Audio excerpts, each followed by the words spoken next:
In 10 weeks, 40.7 million Americans have filed jobless claims. That's more claims filed in the previous 178 weeks combined. Think of it this way. If you took every man, woman, and child living in New York City, LA, and Dallas and multiplied them not by 2, but by 3, you'd have about the same number of people who have filed claims since the start of this. Ever since the days of World War II, U.S. unemployment has risen and dropped slowly, gradually, revealing recessions, periodic descents followed by ascents, not one of which touched double digits until April, when the U.S. recorded the largest one-month percentage increase in our history, a shock to the American economic system. They knew they had to get here early because last week the pantry ran out of food. That line stretched, as you say, at one point for half a mile. It stretches still right now. Hundreds at least still in line. Immigrants mostly there who will not get money from the government. Their restaurant and their construction and cleaning jobs have all shut down. If they can't get food for their families here, they may not have food for their families. Bay Area medical teams say hospitals have not been overwhelmed by COVID-19 cases, but they have been surprised by something else, a sharp rise in suicides. The numbers that we've seen are sort of unprecedented. We've never seen numbers like this in such a short period of time. We've seen a year's worth of suicide attempts in the last 4 weeks. It has shocked even longtime employees. Casey Hansen has worked as a trauma nurse at John Muir Medical Center in Walnut Creek for almost 33 years. What I've seen recently, I've never seen before. I've never seen so much intentional injury. The trauma team here says they are mostly seeing young adults die by suicide. They are worried about the mounting effects of loneliness and job loss as this quarantine continues. The social isolation has a price.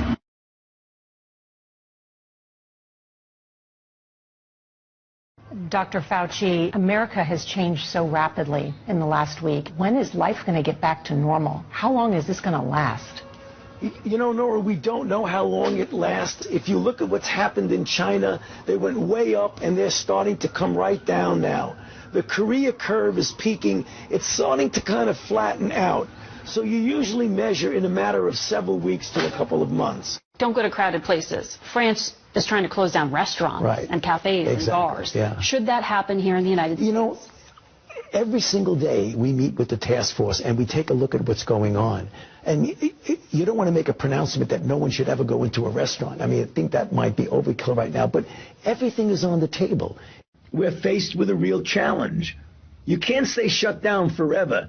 So it's going to have to be a balance between containing the potential resurgence, which we will hopefully have the capability of doing, at the same time as we march forward to some sort of normalization and reopening not only our country, but the rest of the world. Because if you look at what's going on, so many other countries are trying to do the same thing we're trying to do. The question is, we needed to do it prudently and safely in the context of our ability to respond when you do see these bit of resurgences. And a final question. Are you breathing a sigh of relief yet? A sigh of relief? No. I never get ahead of myself. I'll breathe every sigh. You know, as Yogi Berra used to say, it ain't over till it's over. You know, and that's when I'll breathe a sigh of relief, when we're really completely out of this, right? Dr. Anthony Fauci, Director of the National Institute of Allergy and Infectious Diseases, thank you so much for joining me today. It was a pleasure. Good to be with you. Our next expert is Dr. Anthony Fauci. Tony knows what to do. Dr. Anthony S. Fauci. Tony and I. We turn now to Dr. Anthony Fauci. Dr. Anthony Fauci. Dr. Anthony Fauci. Thank you so much, Dr. Fauci.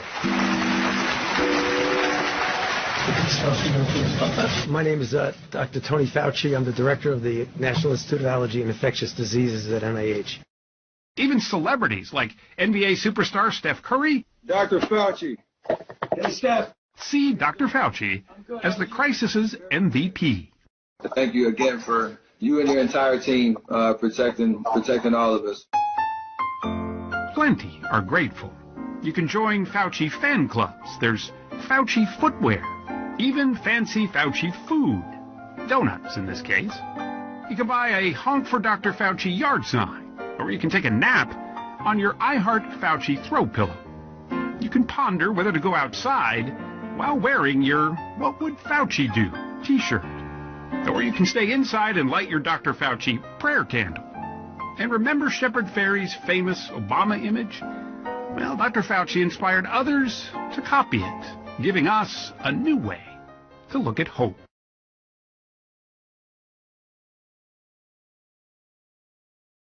President George Herbert Walker Bush called Dr. Fauci a hero, and we all subscribe to that. I think of Dr. Fauci. Probably never heard of him. You did. Ann heard him. He's a very fine research, top doctor at National Institute of Health, working hard doing something about research on this. When I came to Congress, my first statement on the floor was, I've come here to fight HIV and AIDS. The president announced the initiative in Washington and raised the hope that earlier treatment and prevention would soon lead to the beginning of the end of AIDS. Few could have imagined that we'd be talking about the real possibility of an AIDS-free generation. But that's what we're talking about. That's why we're here. The ultimate tool will be a vaccine, and scientists are making great progress.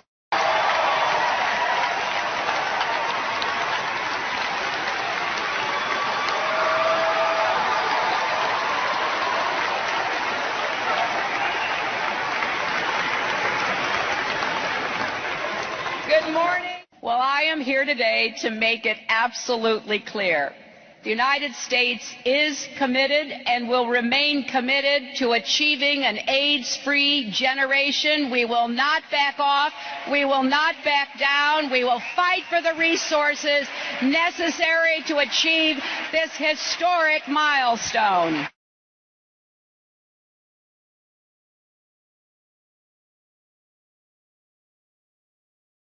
Finally, as you, I'm sure, have read in the papers, given the fact that we now have the virus in our hands, it is quite possible, in fact, it's invariable, that we will develop a vaccine for AIDS.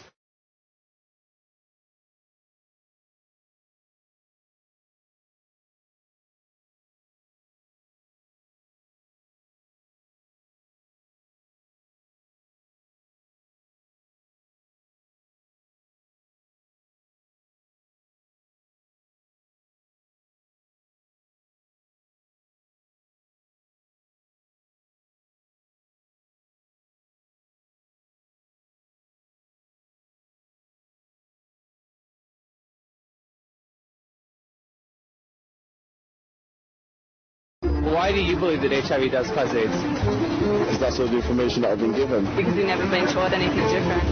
We have read it, heard it. Because that's what the scientific community has told us. Scientists are supposed to observe, experiment, and reason from what they observe. They're not supposed to grab hold of an idea and cling to it and adjust everything else in their perceptions to fit that idea. I happen to be one now of the few people who was there literally from the very first week that this was recognized as a new disease. Let's talk about HIV. Right. When did people first realize that people were getting HIV and then AIDS? That was in the early 80s, I suppose. But why did it take scientists so long to figure out what was causing HIV and then how to prevent HIV from becoming AIDS? Why did that take so long? Well, I'll answer your first question.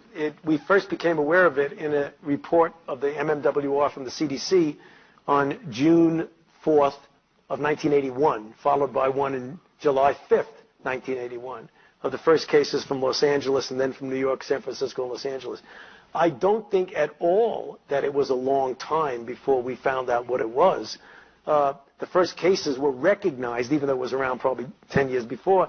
In the summer of 1981, the virus was discovered in the spring of 1983 and proven to be the cause. Discovered by whom? By Francois Barré-Sinoussi and Luc was the Nobel Prize awarded to people who? Yes. It was discovered by one group in France, but proven definitively to be the cause of AIDS by Bob Gallo here when he was at the NIH. Did they both win the Nobel Francois Barré-Sinoussi and Luc Montagnier won the Nobel Prize. Bob Gallo did not. Good afternoon, ladies and gentlemen. First, the probable cause of AIDS has been found, a variant of a known human cancer virus. Second, not only has the agent been identified, but a new process has been developed to mass produce this virus. Thirdly, with discovery of both the virus and this new process, we now have a blood test for AIDS. With the blood test, we can identify AIDS victims with essentially 100% certainty. You know, it was a political proclamation of scientific truth. Robert Gallo successfully lobbied Margaret Heckler, who was then the Secretary of Health and Human Services, to proclaim his view of what caused AIDS to be absolute scientific truth. And she went on with him in tow and announced that. The conference was held before any of Robert Gallo's papers were published, therefore before any other scientists had a chance to review them and look at the evidence and see if he got it right or wrong. And it was also done right when Gallo had patented the HIV antibody test. So they made sure that his patent rights were protected first, then they did the press conference, and then, before Gallo's papers appeared in print, the U.S. Department of Health and Human Services decided from now on we are only going to fund AIDS research that assumes that Robert Gallo's virus is the cause. We are not going to fund research into any other possibilities. Therefore, the scientists who might have wanted to critique Gallo's papers would not be able to do so, at least not with anything supported by the federal government, which is virtually all science in this country today. When Bob Gallo proved that it was the etiologic agent in 1984, we had a diagnostic test approved by the FDA in 1985. So the test was developed, it was gone through the appropriate validation and approved by the FDA. That was really quick, from literally less than a year from the time that it was shown to be the virus that causes this disease. Just because Bob Gallo gets up, takes his sunglasses off and says, "Gentlemen, we discovered the cause of AIDS." That's all we have. New York Times article, CDC report. That's all we have. That's not enough. That's not enough to that is not sufficient to like publish even a meager little scientific paper somewhere. That isn't enough for scientists to believe some inconsequential fact about some star 50 light years away. That's certainly not enough to treat at the cost of billions of dollars a year and at the cost of a lot of lives and anguish and just destroyed, lives have just been totally ruined by this thing on the basis of some flimsy little statement made by a guy who's known to be a crook in lots of other ways. He lied about a whole lot of other stuff. Why we trust him there? He was a witness in a courtroom. We wouldn't trust his testimony. We've caught him in too many lies. So you don't trust him anymore.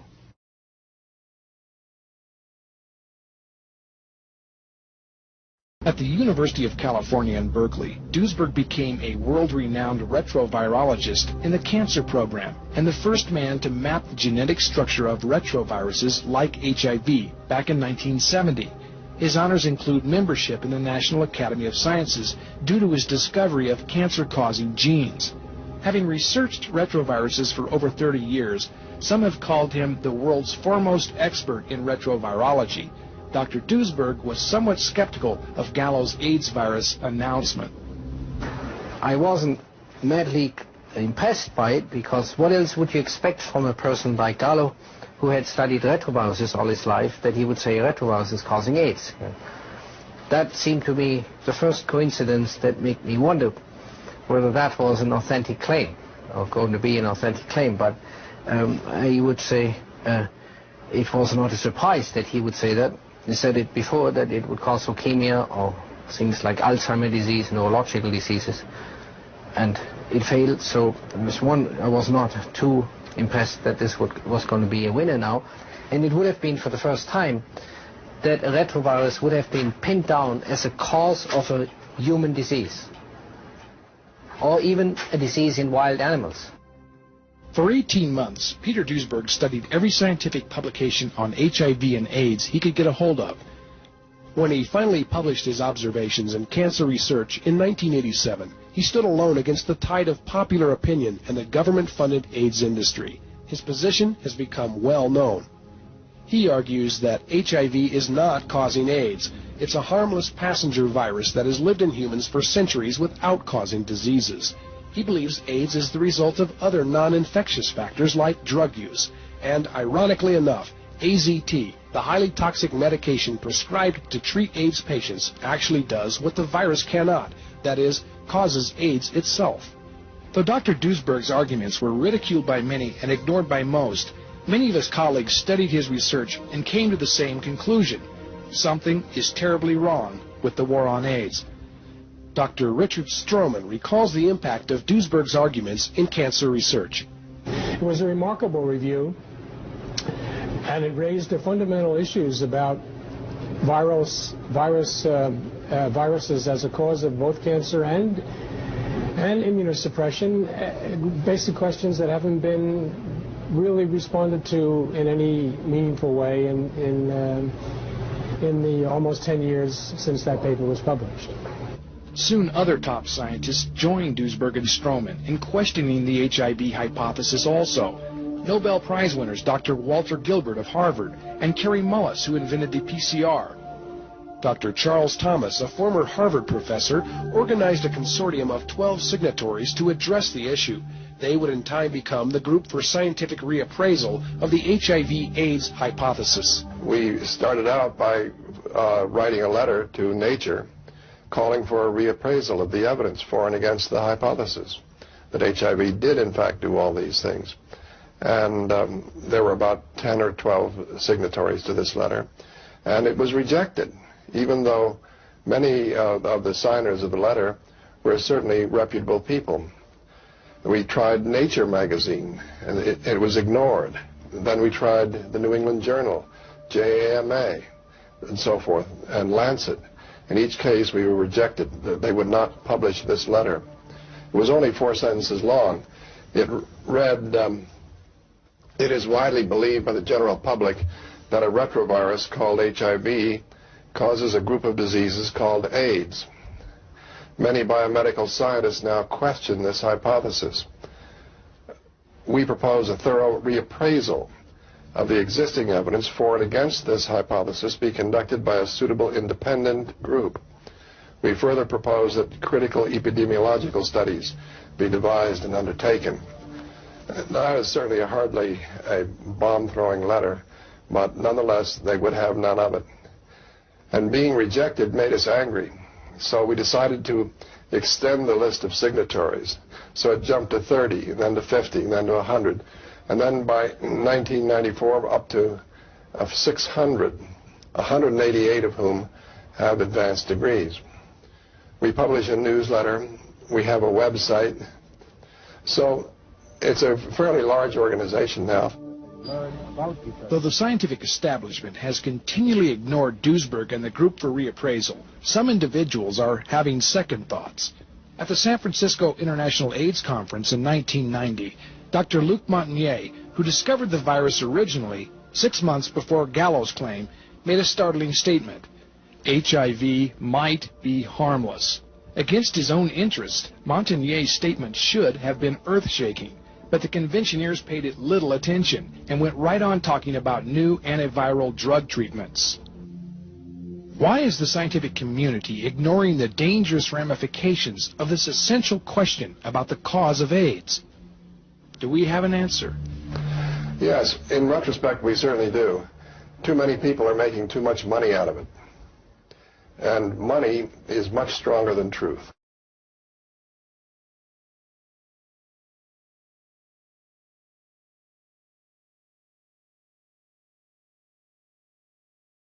When I was looking at this data with our team the other night, it was reminiscent of 34 years ago, in 1986, when we were struggling for drugs for HIV, and we had nothing. And there was a lot of anecdotal reports about things that maybe there were, maybe not. People were taking different kinds of drugs. And we did the first randomized placebo-controlled trial with AZT.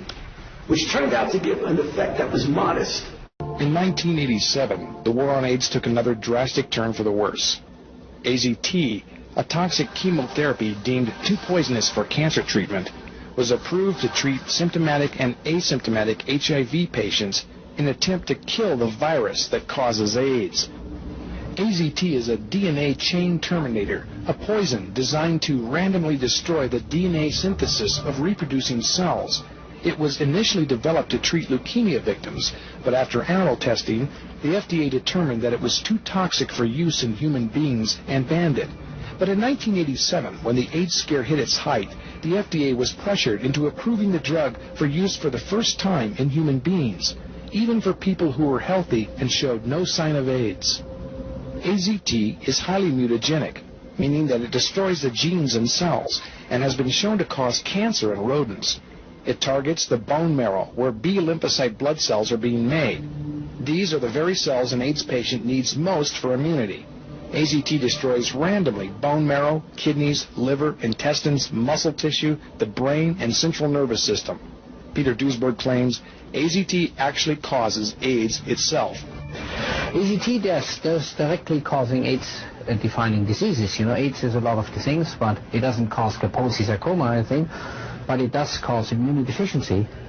It was designed to do that. It was designed to kill human cells. In fact, the manufacturer says that specifically that it can cause AIDS-like diseases. The manufacturer, that is Burroughs Wellcome, says it is often difficult to distinguish adverse events possibly associated with pseudovidin or pseudovidin administration, which is AZT, from underlying signs of HIV disease. In other words, even they acknowledge, not just Duisberg, that AZT causes AIDS or AIDS-defining diseases.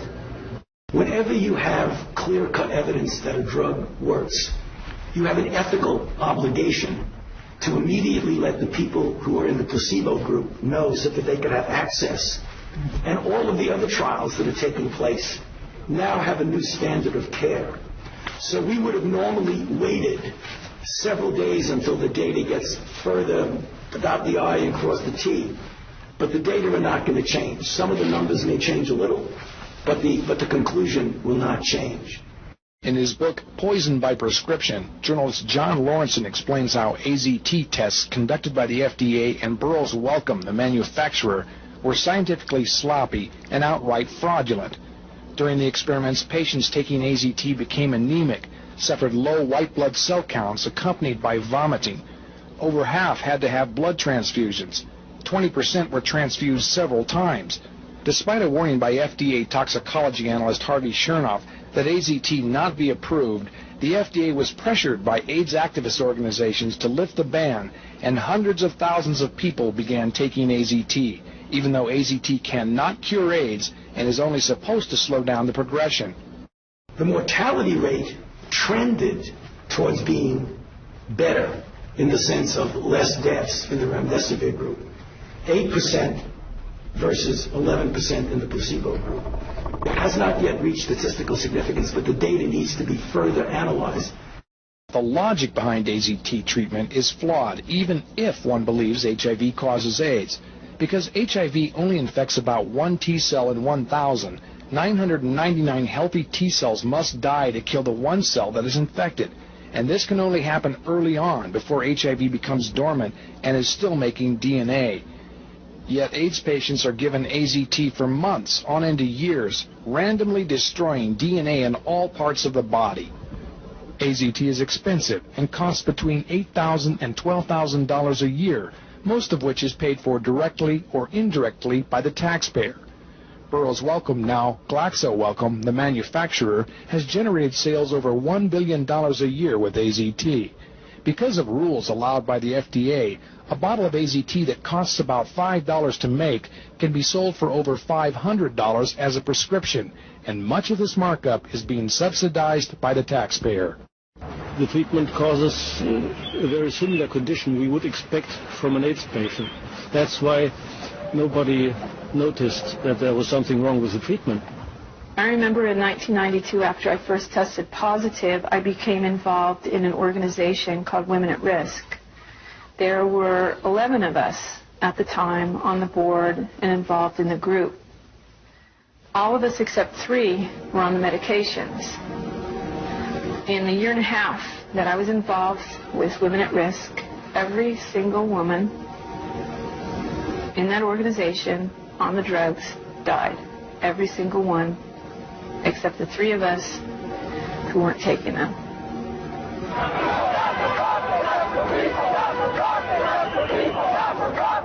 We weren't just given handfuls of AZT, we demanded it.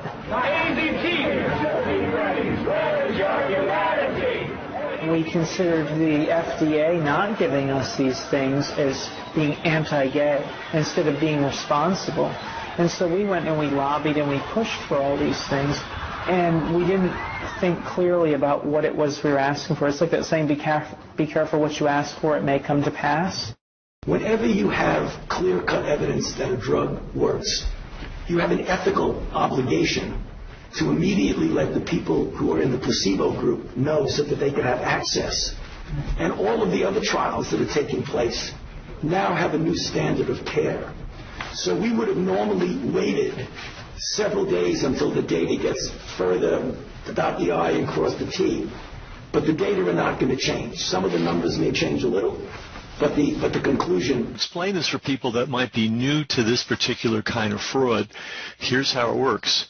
You create a fake activist group to push an agenda seemingly on behalf of society or an oppressed minority, when in fact you're controlling that group for your own purposes. Now, does that mean that everybody who was ever a member of ACT UP or ever went to a demonstration was in on it, in on the game? And the answer is no, because part of the game of creating these fake groups is also to attract legitimate people, mislead them, and weaponize them. And that's exactly what the drug companies did with ACT UP. Now, the question is, were they playing Tony Fauci, or was Tony Fauci playing along? Let's take a close look at an in-depth narrative he gave about his experience with ACT UP.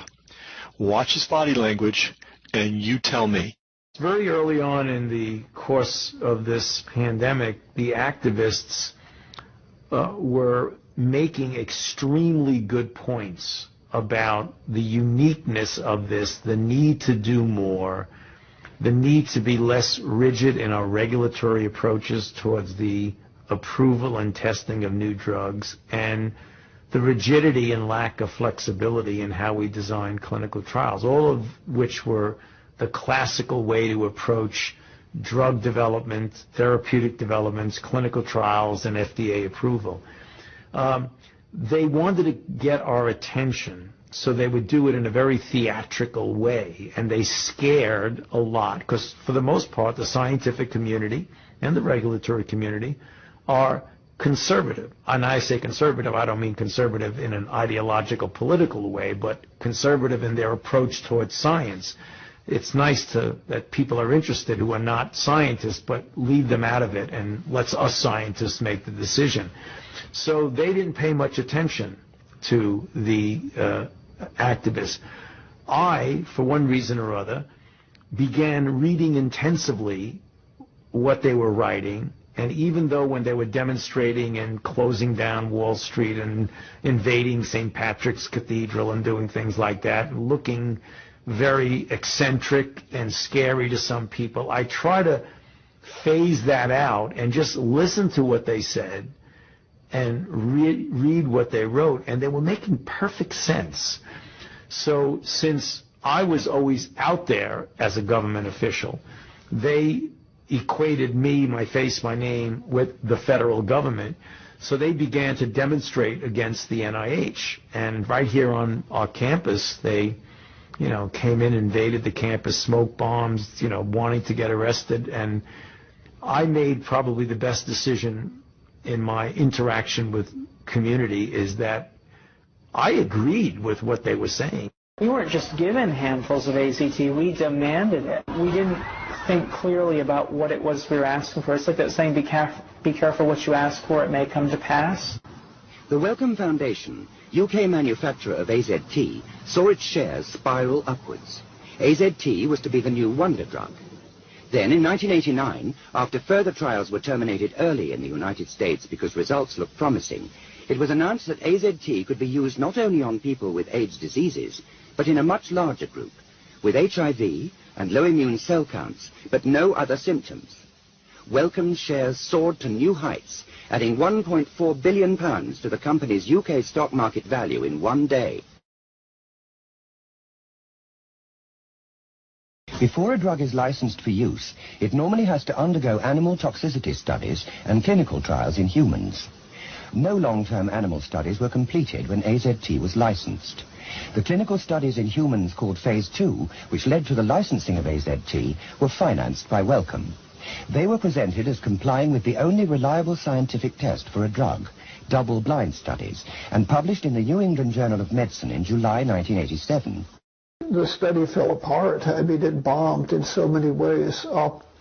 I showed the article I wrote on it to my colleagues in survey research, and they were absolutely struck dumb. They could not believe the levels of incompetence that were there at all different levels, including things that are purely mechanical, but like the ability to design an appropriate questionnaire form. But yes, of course, a drug which is supposed to be given for the rest of somebody's life, if you have something tested for only a few weeks, you have a very poor idea of, what to expect from it. Especially the Boston study, they would claim someone was in much longer than was claimed on the case report forms, and this meant that simply the doctors received a great deal more money. But far more important than this was the reporting of the adverse effects, the toxicities. And this was, the heart of what the study was to measure, that it was safe. And there were many of their patients would have died from the toxicities of AZT if they had not been given emergency blood transfusions. This is serious adverse effect. It means literally that they would have died from the poison. And yet the case report forms, which showed up eventually as official data, they would report no adverse effects. I mean, this is a type of dishonesty. It's hard to go any further than that. Well, the most outrageous case, I forget which one it was, but it was someone who had already been taking AZT, which a few people could. They wanted the new miracle drug, and they were able to get it before it was approved for marketing. And he was entered as a patient in the placebo group. Even though he was still taking AZT, he dropped out almost immediately, but continued to take AZT, and then he died. And they called him a death in the placebo group. I mean, it's hard to cheat any more than that. Of those who were given AZT, they all suffered really severe side effects. Side effect is misleading, toxicities. But a number of them would very definitely have died from anemia, which in the review of animal studies, AZT causes anemia in every species of animal that's ever been studied, including human beings. But they would have died if they had not been given emergency blood transfusions. And yet, according to the official data, the case report forms, these people had no adverse, reactions. The one single most unforgivable thing, there was cheating. There's no reason to believe that Boston, one of 12 centers, was the only one in which cheating took place. It's very likely that the same cheating, maybe even worse, took place in all 11 others. It's just that Boston happened to get an honest investigative team that did their work. Many of the others were going to be investigated thoroughly, and then they said, we just don't have time, so we don't know. But to me, the single worst thing is that they deliberately used data they knew were false. That's the one single thing that can never be forgiven. And we did the first randomized placebo-controlled trial with AZT, which turned out to give an effect that was modest. From scientific meetings, from these conferences, from my personal contacts with people in the field, I can tell you that I've found no evidence anywhere that people live longer better lives who take these anti-HIV drugs, these protease inhibitors, either alone or in cocktails, as compared to a similar group of HIV positive people who do not take these drugs. So I do not know where the evidence is for the claims that you see in the New York Times or in CNN or wherever you see it, that people are living longer, better lives as a consequence of taking these drugs. There's two types of antiviral drugs. One is the AZT style drug, also known as nucleoside analogs. What these drugs do essentially is they just kill cells. The other type of antiviral drug, these are the protease inhibitors, and what they do is they interfere with the activities of an enzyme called protease. Some viruses have proteases, but so do healthy human cells. Either style of drug, you give it to a human, and you either kill or harm healthy cells. The results of the early AZT trial on people with full-blown AIDS appeared to be so convincing that the drug was given a new fast-track approval by the United States Food and Drug Administration before any long-term toxicity trials in animals had been completed. These new regulations specifically will have special criteria that would apply to immediately life-threatening conditions, recognizing that such patients are willing to accept the greater risk than that which normally would be the case. The Wellcome Foundation, UK manufacturer of AZT, saw its shares spiral upwards. AZT was to be the new wonder drug.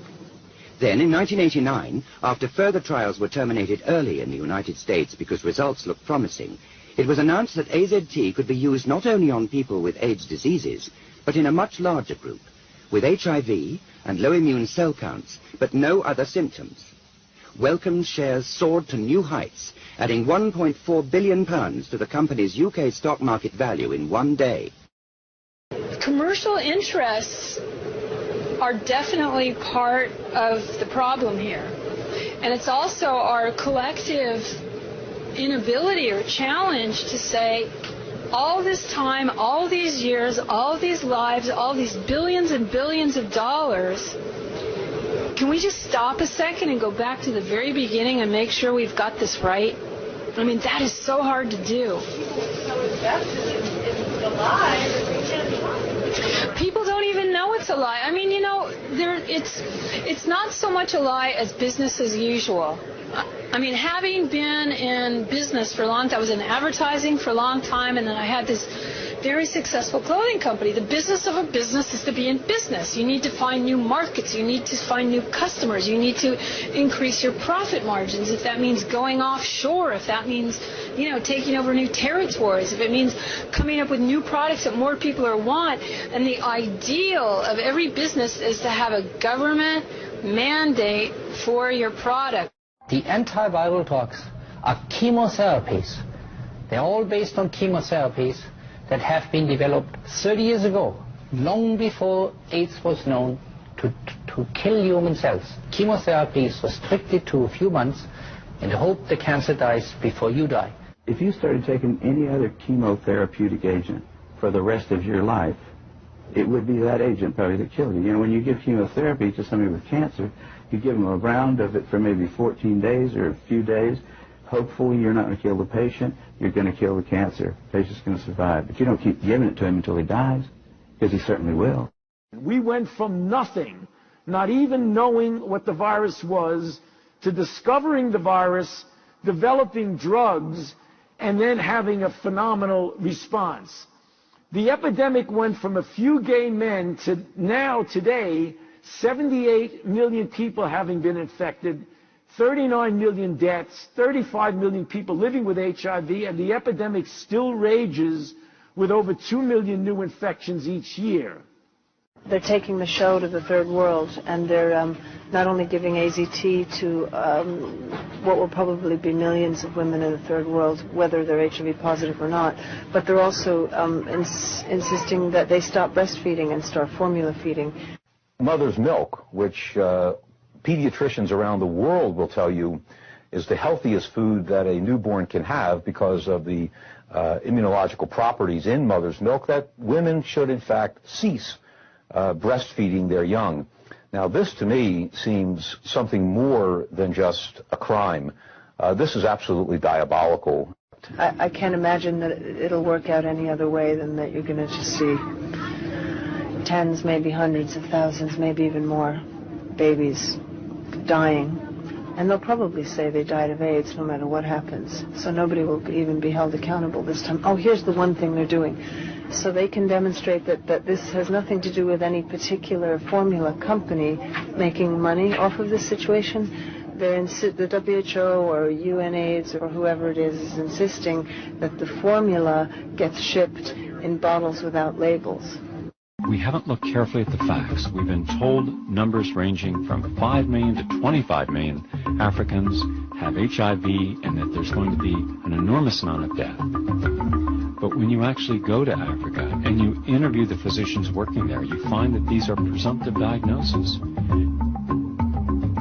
One of the things that is important to emphasize from the outset is that the definition of an AIDS case on the African continent differs decisively from what constitutes an AIDS case, say, in North America or Western Europe. A definition was arrived at as a result of a World Health Organization sponsored conference in October of 1985. What resulted was what's known as the Bangui definition. The Bangui definition of an AIDS case in Africa is based on 4 clinical symptoms. The clinical symptoms are high fever, a persistent cough, loose stools for 30 days, and a 10% loss of body weight over a 2-month period. By that definition, a Western researcher like myself has had AIDS. But having gotten on a plane and flown back to California, I'm not considered, of course, an AIDS case. So I think it's important to keep that in mind whenever one looks at the data, the epidemiological data, about what exactly we're counting when it comes to AIDS. The epidemic went from a few gay men to now, today, 78 million people having been infected, 39 million deaths, 35 million people living with HIV, and the epidemic still rages with over 2 million new infections each year. So this is a list of the drugs that have been developed for HIV, and it's extraordinary that I went from 1981 through the middle of the 1990s taking care of people without adequate therapy. And then as the years went by from 1987 through the mid-90s, we developed these 30 drugs, and this I consider one of the most important transformative discoveries in biological sciences.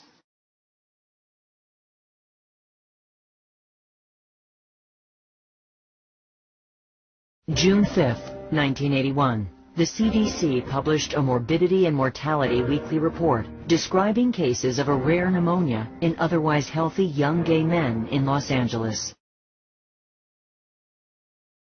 But it was from those reports that the great epidemic of AIDS began to mushroom, and we were in the midst of it before we knew it. It was the first MMWR from the CDC in the summer of 1981, reporting curiously 5 gay men from Los Angeles who were otherwise felt to be healthy, who developed pneumocystis pneumonia, which is only seen in profoundly immunodeficient patients. This is ground zero. The AIDS ward is closed now, but for all the progress, Tony is still haunted by the ones he couldn't save. And as a physician, that's the scorecard. And the scorecard was really, really bad for years. You paid a price. Yeah. Personally? Yeah. So I was heading towards a career in classic infectious disease, and then this particular publication landed on my desk in June of 1981. And it was 5 young men, all gay men from Los Angeles, who presented with a strange infection that you don't see in people except those who have a very compromised immune system. I thought it was a fluke until a month later another publication came out, now of 26 people, again all gay men, now from Los Angeles, San Francisco, and New York. This was the beginning of the AIDS pandemic. And I decided at that point, since I was an infectious disease person, intensely interested in the humanities, and this was an extraordinarily devastating disease with no known cause, that I devoted my career from that time on to HIV/AIDS. And this is a picture of me in the early 1980s at the bedside of an AIDS patient. Now, I show it to you because at that time, before we even knew what the virus was, or even if it was a virus, the median survival of my patients was 6 to 8 months, which means that 50% of them would be dead in 6 to 8 months. That is a very difficult thing to go through. I consider it the darkest period of my professional and personal life because I had to deal with every single day every one of my patients dying.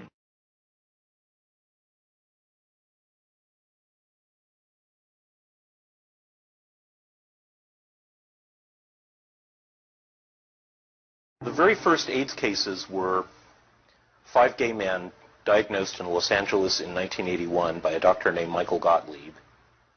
And what linked them was that they were all in what was called the fast lane gay lifestyle. They were doing a lot of recreational drugs. They were taking many different drugs at the same time, combining drugs much more than was the pattern for straight drug users. They also partied a lot. They went to bars, they went to clubs, they went to bathhouses.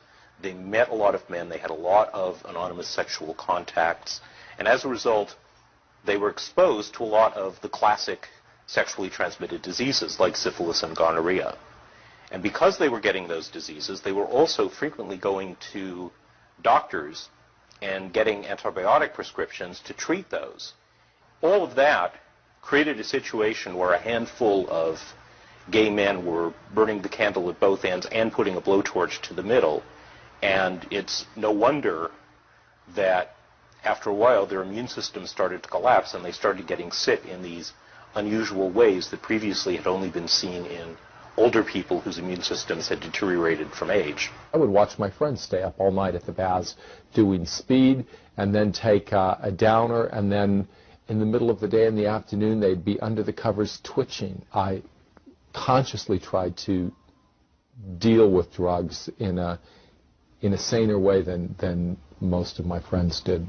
There was a ton of poppers. They were everywhere. You would walk into a gay bar, and on the dance floor, it was not unusual to see every probably third person holding a little bottle up to their nose, and you could just smell it everywhere. There's a drug called amyl nitrate that was developed in the 1850s and 60s. Came in ampules, and they became known as poppers because you'd pop them when you open these ampules up to sniff them when you had coronary artery disease. The first AIDS cases, for example, that Mike Gottlieb reported were all 5 gay men. They were young. They all used poppers. Poppers. Something you walk around huffing all night. I mean, it's as flammable, fatal if swallowed on the side of the bottle. You're walking around huffing it all night long. Why? Gives you a great rush. Poppers was a sex drug. They were in every gay bathhouse, every bar, every porno bookstore across the nation. Poppers were visible on the dance floor in the discos. At the end of an evening, the bartender would announce last call for alcohol, last call for poppers. They became a mainstay of the gay social scene in the late 1970s, were commonly used by large numbers of people in gay clubs and in the bathhouses. And their risk is that they're actually chemically quite similar to drugs given when doctors want to suppress the immune system, i.e. to transplant patients. The chemistry is rather similar, so it's not at all surprising that people who took these drugs quite often would develop immune suppression. The scene is shown in a bathhouse in San Francisco, but it's actually based on a visit that Bill Darrow, one of our research sociologists, and I made to the club baths here in Atlanta. And we were particularly interested in learning more about poppers, nitrite inhalants, So we showed up wearing our government blue blazers. We were the only ones wearing clothes, so we were fairly obvious. And we sat at a little card table and said, "Excuse me, can I talk to you?" And the men were actually incredibly cooperative. They were happy to talk about what they were doing, and particularly about these inhalants. These inhalants actually could be bought in the bathhouse in these bottles with names on them, like Locker Room, which is very appropriate because these things smell like sweat socks. But they could also be bought in these more mysterious-looking brown bottles in gay bookstores and bars, and they were being used to enhance gay sex. So we thought, well, what's in this stuff? Is it possible it's a contaminant that's causing immunodeficiency? So we bought some. I don't know how we put it on our government credit cards. We brought them back to CDC. The environmental health laboratories analyzed them and just found what we thought they had in them, which was butyl, isobutyl, and amyl nitrite. In the 1970s, I remember reading articles in the San Francisco Chronicle, particularly warning gay people about the dangers of poppers. I was quite young. I wasn't out yet. This was the first time I ever heard of poppers being used sexually. In fact, I think it was the first time I heard of them at all. That there were, major front page articles in the San Francisco Chronicle serving a city famous for having a large gay community, saying, wait a minute, these things are highly dangerous. They had certain medical uses. They were an emergency drug. They weren't designed to be used every night, and they could do serious damage to your body. Though there are no government-funded studies that examine the long-term effects of drug use in this war on AIDS, the medical literature is full of cases of AIDS-like symptoms among drug addicts. Since 1909, we've observed the horrendous effects of heroin, morphine, speed, cocaine, and other injected drugs on the immune system. Today, thousands of American junkies who are not infected with HIV are losing the same CD4 T cells and getting the same diseases as AIDS patients. How has the war on AIDS addressed this issue? We've passed out clean needles and told addicts to avoid getting HIV. But one drug that was available legally, nitrite inhalants, commonly known as poppers, are used extensively. Poppers are believed to be the direct cause of Kaposi sarcoma, a rare form of skin cancer that afflicts the nose, throat, lungs, and skin. Kaposi sarcoma has been an indicator disease of AIDS, but it is often found in gay men who are not infected with HIV. In a study published by Toby Eisenstein, rodents showed a mediated dose response in immune suppression after being exposed to nitrites found in poppers. Oh, I think that's very revealing. It showed that NO, nitric oxide radical, is terribly immunosuppressive. But interestingly enough, all of the literature on NO, and I follow it rather carefully by computer, never mentions amyl or butyl nitrite, never mentions the word poppers. It's as almost these two worlds are living side by side, but they are not talking to each other. There have been a number of theories as to what the origin of HIV-AIDS is. One of them was a theory that certainly turned out to be completely incorrect, that it's a lifestyle phenomenon.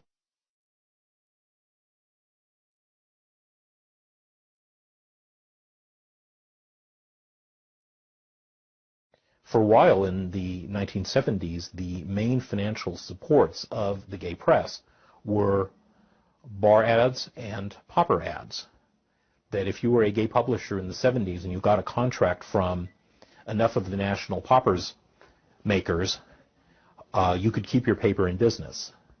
That, it was in that era what the 976 phone sex lines were in the 1980s and what AIDS drugs had been in the 1990s. The big national account that you wanted for your gay paper in order to have a stable revenue stream and stay in business. The popper manufacturers had become such an enormous economic powerhouse in the gay community that they were making enormous amounts of money themselves, manufacturing and selling poppers, and they were spending a lot of advertising money in the gay press and keeping the gay media in business.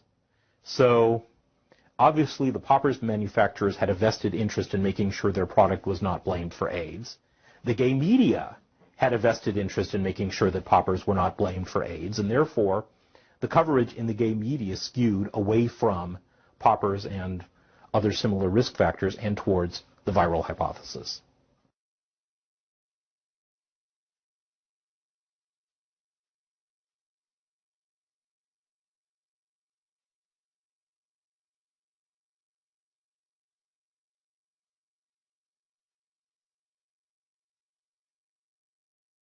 An industry developed around them, which actually made it, $50 billion a year or more. I discovered there was a very extensive medical literature on the volatile nitrites. They are very, very bad indeed for the health. In fact, I should probably describe what they do, the toxicities. The simplest thing is that they're very powerful oxidizing agents, which is bad. Poppers cause severe anemia, in fact, several types of anemia.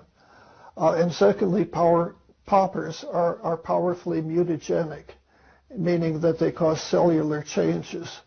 And this is bad news because substances that are mutagenic are almost also carcinogenic.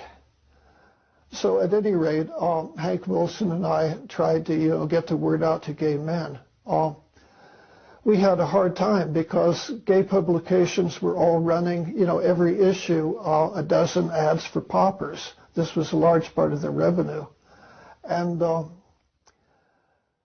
there were only, a few gay publications that would even print a letter from Hank or me, let alone an article. There were none of the early AIDS cases who had not used poppers. But I've done my own independent research, which I describe in the AIDS War.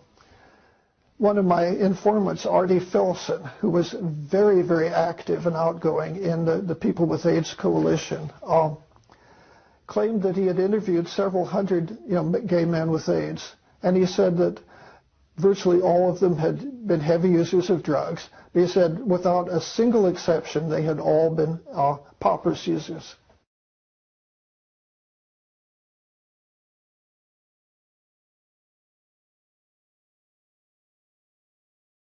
Utterly fraudulent, more fraudulent in the conception really than the execution. But they again assumed that poppers were used as room odorizers. And when you have such a totally dishonest assumption to begin with, everything else that follows will be, equally fraudulent. The doses of the mice we're exposed to, might not have been 1/1000th what gay men would get in the course of a single evening. Just simply being infected with HIV is not going to do it. You need certain cofactors. Cofactors are not necessary. Dr. Fauci will say HIV causes AIDS without the need for anything else. That's kind of ridiculous. The data that indicate that any different type of infection like mycoplasma or something like that is a necessary cofactor. I believe those theories have been debunked. What the fuck does he mean? Sorry. What's it in what does he mean that there are no cofactors? Where's he coming from? There's cofactors for everything. And I understand there are a lot of people, if you ask them about HIV causing AIDS as being a fact, they'll say, of course, it's indisputable. And the very fact that they will say it's indisputable might lead you to question their ability to understand the scientific method. People who think any scientific fact is indisputable don't understand about scientific fact. It's become a very emotional kind of thing because people actually, they get personally committed to what really is a body of evidence that can be analyzed, by lots of people. And at this point, there's so much of it out there, nobody can really analyze it, all of it. But nobody can write a review of it that says HIV causes AIDS because of this. If a postdoc were to write a review of their literature that showed without much doubt that HIV was the cause of AIDS, that guy would be famous. Now, there's 100,000 guys out there who have the opportunity. 10 years has passed. We've been waiting for this star postdoctoral fellow to distinguish himself forever and get a lifelong grant from Tony Fauci, but he hasn't shown up. No one has bothered to write a definitive review. Any journal would take it. That right there proves that HIV does not cause AIDS.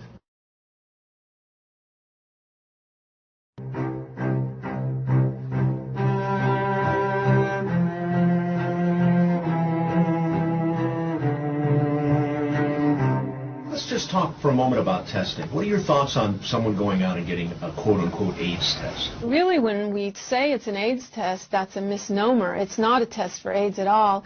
And surprisingly, something that it took me a long time to figure out, it's not even a test for HIV. The test is for antibodies that are supposed to be antibodies to HIV, but they're not. It's a test for nonspecific antibodies that may or may not have anything to do with HIV. A very heavily referenced review article on the validity of the HIV tests had more or less concluded that they had never been validated. At the time, I didn't quite realize that one of the implications in this article was that HIV itself had never properly been isolated. It was so difficult to isolate and obtain that was the reason why the HIV tests had never been validated, because to validate a diagnostic test according to the classical decent standards, you need to show that patients who test positive with your antibody kit have got the virus in them, and patients who don't test positive are free of the virus. Broadly, that would be how you would establish its validity. And that had never been done, because you can't find this virus in AIDS patients or in HIV positive patients. HIV, first of all, nobody's ever found it in a human being. Think of it. The so-called HIV tests do not detect HIV in a person. They detect your antibodies that react to some proteins that are produced at Abbott Laboratory. They do not find HIV in the person. They find a person's functioning immune system that could react against HIV if it were there. Millions of people take tests that are referred to as HIV tests. However, the idea that there is a laboratory test that can determine whether or not a person is infected with the virus is simply an illusion. The FDA has never approved a test kit that claims to be used for the purpose of diagnosing HIV infection. The ultimate test that the establishment offers is what's called a co-culture technique, where you take a sample of the individual's blood cells, white blood cells. You cannot find HIV now in this sample. All you have are these blood cells. But then you culture these cells with some special cells that Robert Gallo generated some years ago. You have to throw in some powerful chemicals, phytohemagglutinin or IL-2, for example, to force these cells to do anything. The idea is to wake up the patient cells to start producing RNA, and then this RNA will be coated in a protein, and possibly then there will be viral particles produced in the medium. These viral particles now will go infect the other cells that you added, and then you will amplify by a period of time the replication of these viral particles in the laboratory, what we call in vitro. Now, these particles did not exist in the patient, in the human being, the person that you got the sample from. You created them in the laboratory. And by creating these virus particles in the laboratory, people say they have isolated HIV from a human being. They have not done any such thing. Nobody was looking at the blood of an AIDS patient and finding it crawling with some new organism and said, hey, this is this virus that we call HIV now. Is there a test that can definitively tell you if you're infected with virus? With the virus, sure. What is that test?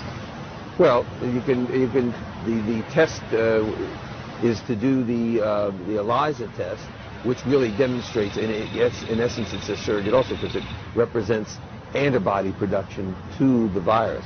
But they have demonstrated the virus. They have crystalline models of the virus.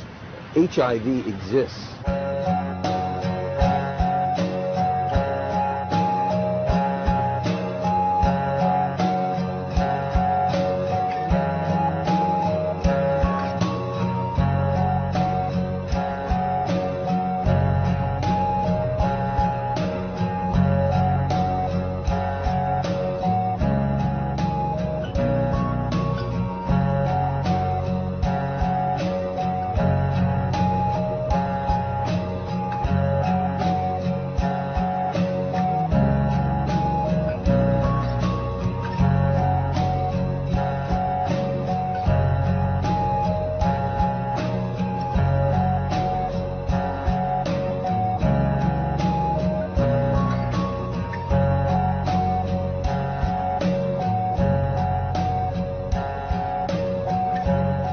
I don't recommend people ever getting tested. The reason is, I don't know what the tests mean, and I think no one else knows what the tests mean. I've never seen any evidence that what these tests purport to show, they're actually showing, namely the presence of a virus, the presence of an exogenous virus. I really would like to see the electron microscopic data of this, and apparently there is none. There is none where you've done a rigorous isolation protocol. The test is for antibodies that are supposed to be antibodies to HIV, but they're not. It's a test for non-specific antibodies that may or may not have anything to do with HIV. So it's not at all like we're being told, and it's really, when you think about it, if you're told that testing is responsible, it's a pretty irresponsible test to be taking. In the gay community, everybody tests all the time. Everybody around me was taking HIV tests. It's a responsible thing to do. It's sort of a gay rite of passage to regularly get tested. You know, and consequently, many people around me tested positive.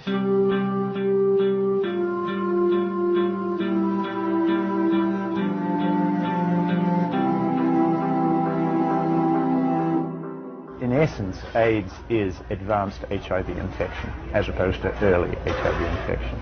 AIDS is when you're ill, and HIV infection without AIDS is when you're heading towards being ill but you're not ill. I always assumed that if you had AIDS, as opposed to being just HIV positive, that you were very sick, that you had pneumonia or KS or chronic diarrhea or something. That changed for me when I myself was diagnosed with AIDS.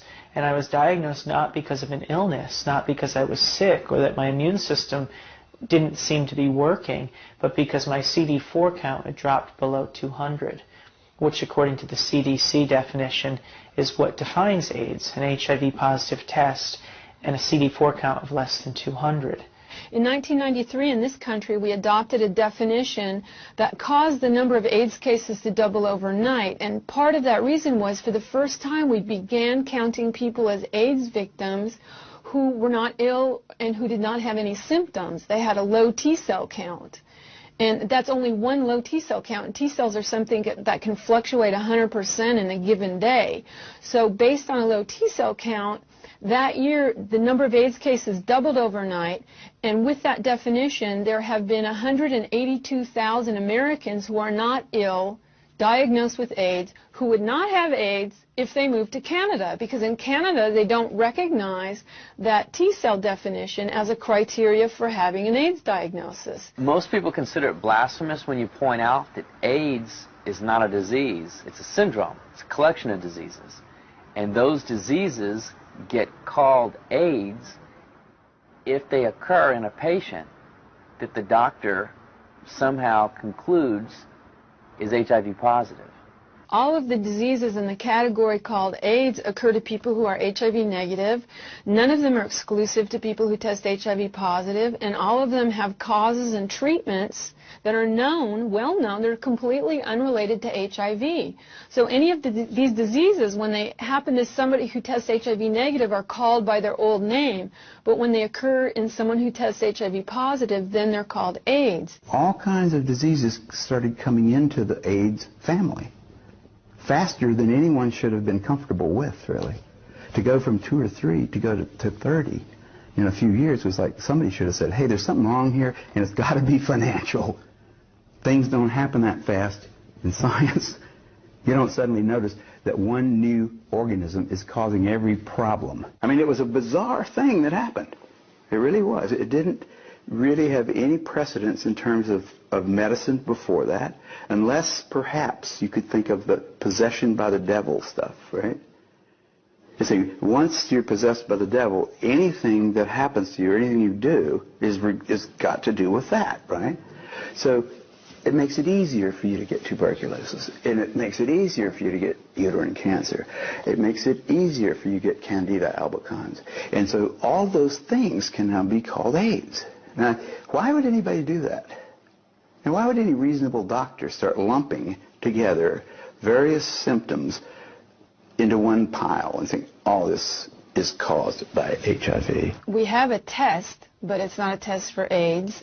and it's called an HIV test, but it's not a test for HIV, and we have a series of problems that we are calling AIDS, but that doesn't elevate AIDS into a disease. I don't know if you read magazines lately, there's a lot of ads for pharmaceutical drugs lately. These pharmaceutical companies are marketing more and more direct to consumers and encouraging you to ask your doctor for the remedy of the day. And I noticed that there's a lot of these syndromes popping up, like a social anxiety disorder or SAD. I mean, you can make a syndrome out of anything you want, basically, and then find medicines to sell to make people better from it. And AIDS is not that, ludicrously simple, but it is, in a sense, just as constructed. It's a construct. It's a category of other problems, some of which were occurring in greater numbers in a very small subset of people here in the U.S. and other parts of the world, that became, due to the social political climate with regard to sex, death, homosexuality, and drug use, it became elevated into this medical phenomenon that has become untouchable and sacred almost. There's the saying that if you knew how what sausages are made of, most people would hesitate to sort of eat them because they wouldn't like what's in it. And if you knew how HIV/AIDS numbers are cooked or made up, you would use them with extreme caution. In late December of 2007, I read about new legislation passed in New Jersey calling for the mandatory testing of pregnant women or newborn infants, should the mother's status be unknown. HIV mandatory testing, to me, is a no-brainer. I'm very much opposed to the concept of mandatory testing of any population because the tests are scientifically shown to be unreliable and inaccurate. You have no reason to fear this bill. And my hope is that eventually this will become a federal law so that every woman in this country could be tested. But HIV testing isn't an absolutely precise science. When I confronted my doctor about that, she said, we're way past Western blot now. We have the viral load test.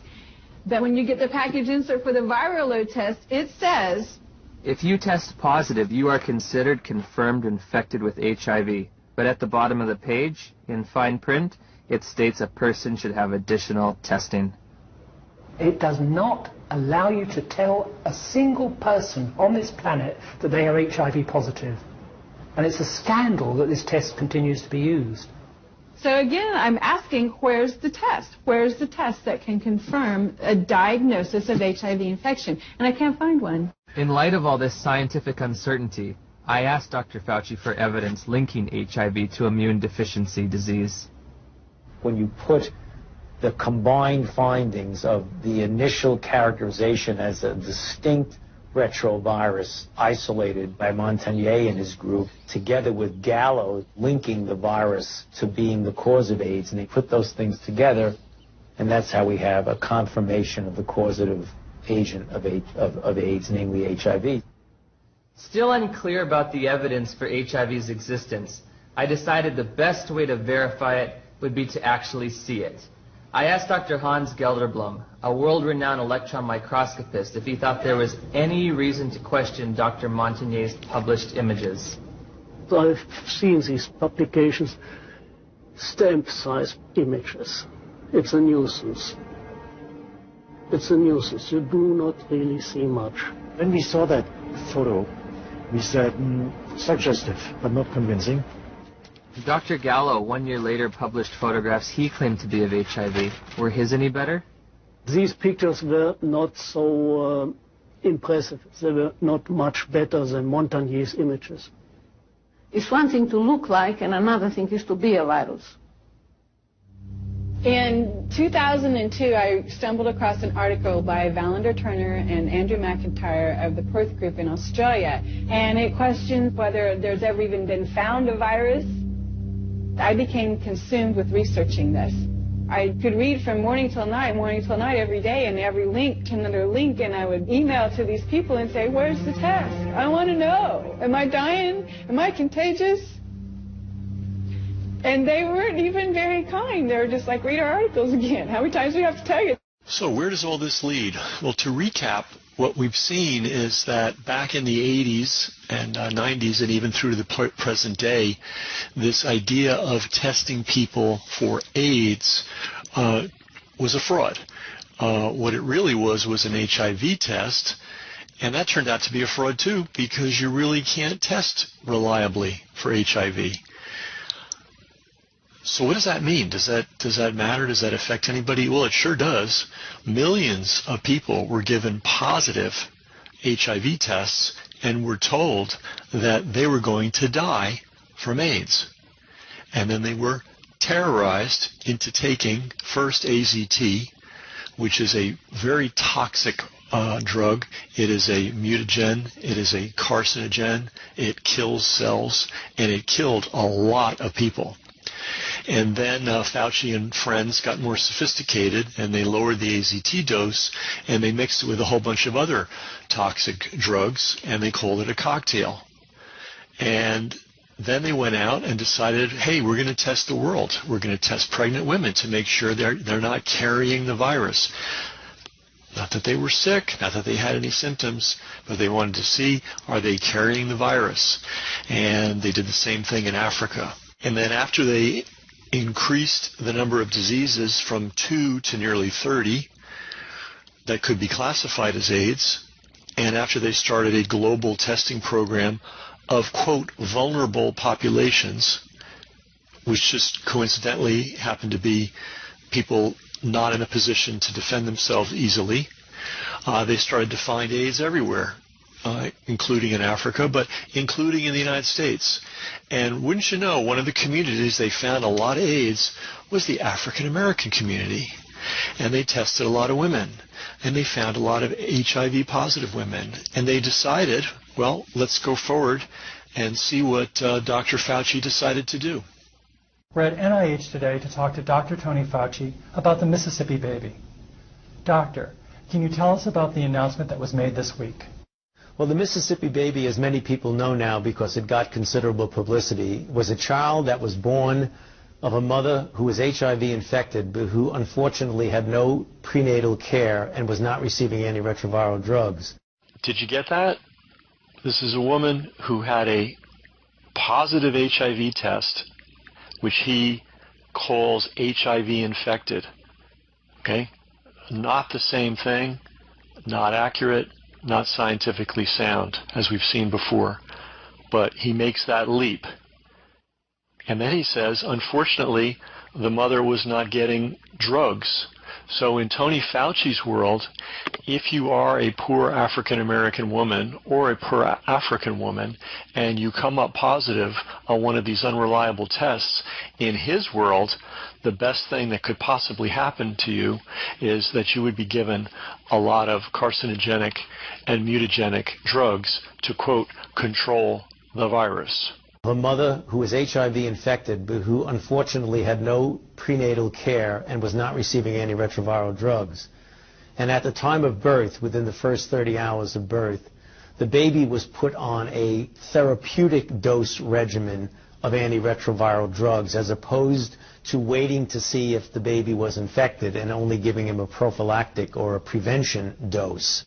So if you heard what Tony Fauci said there, the mother was positive on an HIV test. No indication of whether she was sick, no indication of whether she had any symptoms, and they called her HIV infected. And they went ahead and gave this newborn baby antiviral drugs at birth, based just on that and nothing else. They didn't even bother to test the infant with one of the bogus HIV tests to see if the baby was positive or not. Just gave the baby drugs, powerful carcinogenic, mutagenic drugs. As it turned out, the aggressive approach towards the baby was the right choice because the baby turned out to be infected. The baby was treated with combination antiretroviral drugs for 18 months and then was unfortunately lost to follow-up. And over that period of time, the baby was not receiving any antiretroviral drugs. And when the baby returned to clinic, which was 5 months later, the physicians examined the baby and found to their surprise that there was no detectable virus at all. Speechless, right? Without, based on a unreliable test, based on no symptoms, based on nothing, and then not even testing the infant, they decide to put the infant on antiviral drugs. And they consider that a good thing to do. And then luckily, temporarily at least, the child escaped the clutches of these maniacs for a period of several months. And when they retested the infant had no HIV in that particular test. And we already know how unreliable and nonsensical all those tests are. And Fauci expresses surprise. Now, there's a lot of twists and turns in this case, and it just goes on and on and on. And Fauci keeps twisting it and twisting it and twisting it until he proves what he wants to prove, which is it's a good idea to do these kinds of things. It's a good idea to use an unreliable test on pregnant women, and if they come up with a positive reading, to put them on antivirals. And then when their infants are born, no need to test them, and you don't even need to have a pretense of testing them, just put them on antivirals too. So this is what's going on in the United States right now. This is what's going on in Africa. Millions of people. If their numbers are correct, I mean, they may be taking a lot of the money and just stealing it. We don't know what these people are doing, but we do know that a definite number of actual real people are being subjected to this horror. All right? And why does this matter? Well, there's a deadly virus floating around, and clearly Tony Fauci is in charge of how the media is going to talk about it, and we're being told we all need to be tested for it. We're not told whether these tests are reliable or unreliable or not. It is strange that there's multiple different kinds of tests. If there's a test that works, why aren't we using the one that works? Well, this could be the HIV test all over again. But here's the consequences for you. If you don't have the antibodies, they're going to suggest to you that you need the newly minted COVID-19 vaccination. And it may be a little bit more than a suggestion. It may be mandatory. Or if you decline to get it, you may find yourself facing some significant restrictions. Like maybe you won't be able to get on an airplane. Maybe you won't be able to leave and or return to the country. That may seem extreme. Well, here's Bill Gates, Tony Fauci's best buddy, telling you how he'd like it to be. Trade-off, you just mentioned obviously the economic pain. What do you think the right balance is between the trade-off of protecting people's lives and the economic hit? I mean, do you see a situation where the global economy could be virtually at a standstill for a year or even more? Well, it won't go to zero, but it will shrink. Global GDP is going to take, probably the biggest hit ever. Maybe the Depression was worse, or 1873, I don't know. But in my lifetime, this will be the greatest economic hit. But you don't have a choice. People act like you have a choice.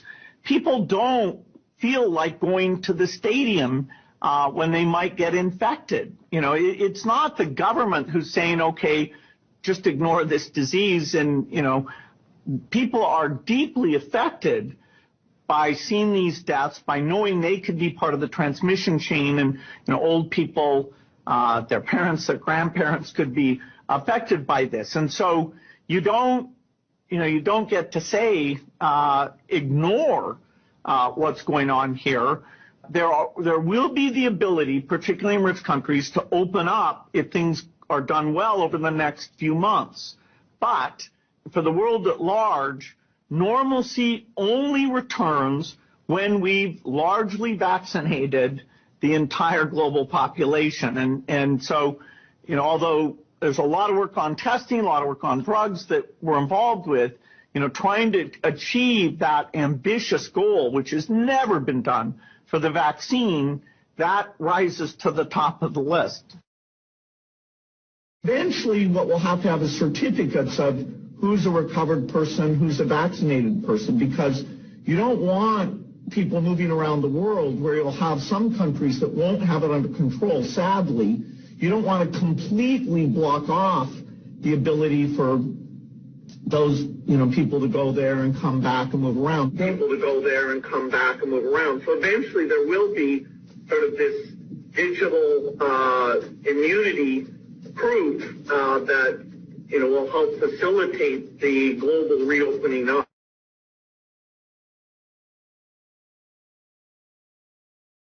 AIDS is a chronic, long-term breakdown of the immune system that can be caused by multiple factors, generally more than one of them operating within any particular person with AIDS or with what has been described as AIDS. And at the top of that in the West would be recreational drug use, also pharmaceutical drug use, repeated infections, including infections with diseases that are genuinely sexually transmitted, repeated antibiotic treatments for these, a lifestyle that involves a lot of partying, lack of nutrition, and in the less developed world, AIDS is primarily a disease of malnutrition, starvation, and the endemic infections that have been part of those environments for years.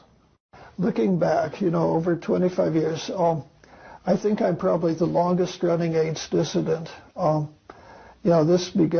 began in earnest, well, actually in about 1981, but, in earnest in 1983. And my first major AIDS article was in 1985. So I was, 2 years ahead of Duisberg. In the early days, the very early AIDS cases were really quite sick. And there were very good reasons why they were sick, mostly drugs, but not entirely. Some, had been born sick.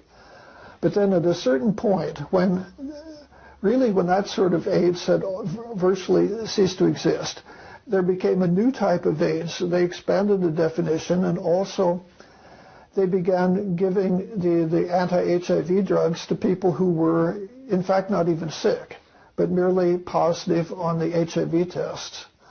And in that case, of course, when they finally became sick enough from the AIDS drugs, then they were called AIDS patients.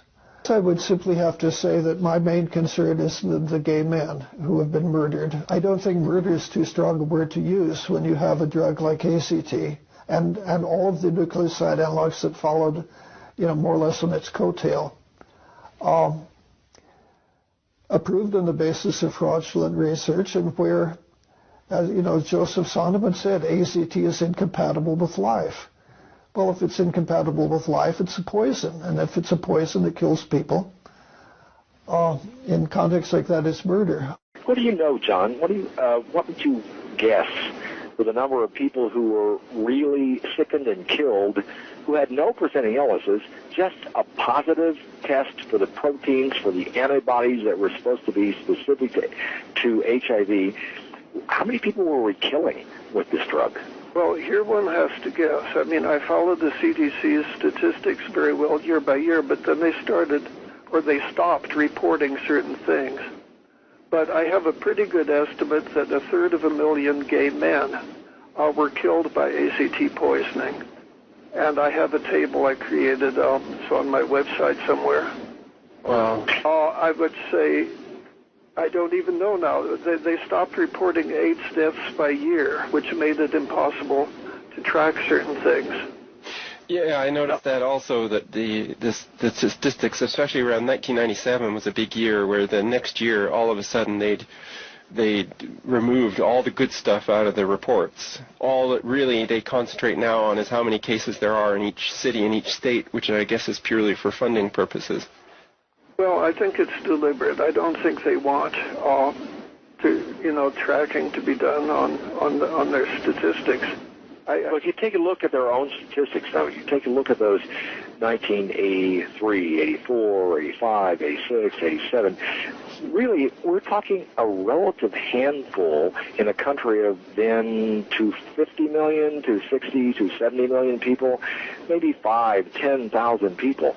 It really wasn't until the late 80s when AZT came along that we really saw, even by their own figures, the number of deaths attributed to AIDS going up. That was at the point that this chemotherapy for life, this harsh drug, AZT, was being introduced. The epidemic went from a few gay men to now, today, 78 million people having been infected, 39 million deaths, 35 million people living with HIV, and the epidemic still rages with over 2 million new infections each year.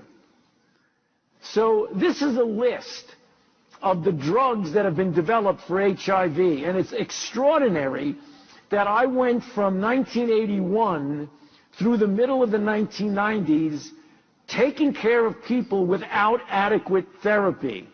And then as the years went by, from 1987 through the mid-90s, we developed these 30 drugs, and this I consider one of the most important transformative discoveries in biological sciences.